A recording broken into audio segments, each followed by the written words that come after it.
Attach 2 paper cups like this using tape or masking tape.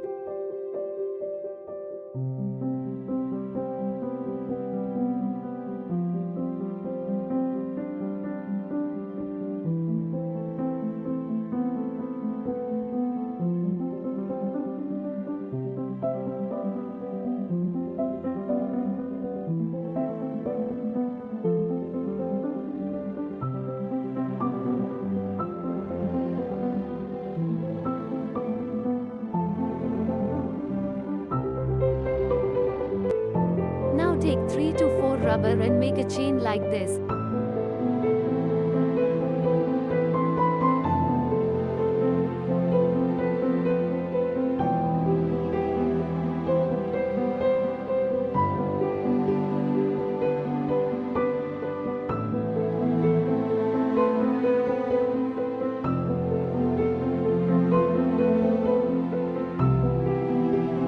You need to hold the cups horizontally in front of you, with the hand holding the rubber band chain forward.